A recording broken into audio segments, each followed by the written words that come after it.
Hello, നമുക്കിന്നൊരു മുട്ടക്കറി ഉണ്ടാക്കിയാലോ? ഇന്ന് ഞാൻ ഉണ്ടാക്കിയത് മുട്ടക്കറിയാണ്.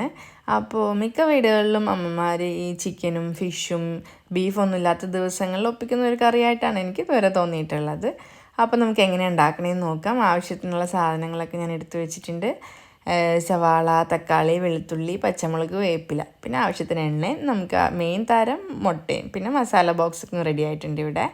അപ്പോൾ നമുക്ക് എങ്ങനെയാണ് ഉണ്ടാക്കണമെന്ന് നോക്കാം. ഞാൻ ചട്ടി എടുത്ത് ചൂടായി ആവശ്യത്തിന് എണ്ണയൊക്കെ ഒഴിച്ച് കഴിഞ്ഞപ്പോഴേക്കും അരിഞ്ഞു വെച്ചിരിക്കുന്ന സവാളയും വെളുത്തുള്ളിയും പച്ചമുളകും വേപ്പിലയും എല്ലാം കൂടി നമുക്ക് അങ്ങോട്ട് ഇട്ട് കൊടുക്കാം കേട്ടോ.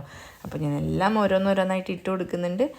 പച്ചമുളകൊക്കെ ഇട്ട് ആവശ്യത്തിന് എരിവ് എന്തോരം വേണം അതനുസരിച്ച് നമുക്ക് പച്ചമുളകും ഒക്കെ ഇട്ട് കൊടുക്കാം. അത് കഴിഞ്ഞിട്ട് ആവശ്യത്തിന് ഉപ്പും കൂടി ഇട്ട് നന്നായിട്ട് മിക്സ്.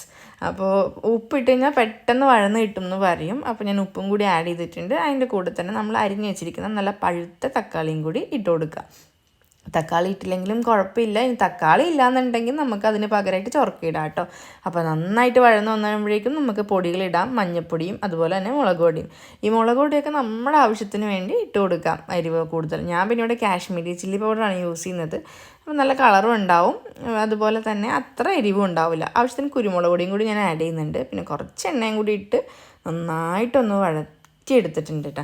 നന്നായിട്ടൊന്ന് വഴറ്റി ആ പച്ചമണമൊക്കെ മാറി ആ പൊടികളൊക്കെ ഒന്ന് എണ്ണയിലിട്ട് മൂത്ത് വരുമ്പോഴേക്കും നമ്മൾ വെള്ളം ഒഴിച്ച് കൊടുക്കാം. ഞാൻ 2 കപ്പ് വെള്ളം ഒഴിച്ച് കൊടുക്കുന്നുണ്ട്. നമുക്ക് കൂടുതൽ ചാറ് വേണമെന്നുണ്ടെങ്കിൽ കുറച്ചും കൂടി വെള്ളം ഒഴിച്ച് കൊടുക്കാം. നന്നായിട്ട് വെള്ളമൊക്കെ ഒഴിച്ച് നന്നായിട്ട് ഇളക്കി തിളക്കുന്നതിന് മുമ്പ് തന്നെ നമുക്ക് മുട്ട പൊട്ടിച്ചിടണം. നമ്മൾ ഈ മുട്ട തിളപ്പിക്കുമ്പോൾ നമ്മൾ തിളച്ച് കഴിഞ്ഞിട്ട് മുട്ട പൊട്ടിക്കുമ്പോൾ അതിങ്ങനെ പൊട്ടി പോകും. പക്ഷേ ഞാനിന്ന് കറി ഉണ്ടാക്കിയപ്പോഴേക്കും കുറച്ച് ഫ്ലെയിം കൂടുതൽ വെച്ചപ്പോഴേക്കും ആ മുട്ട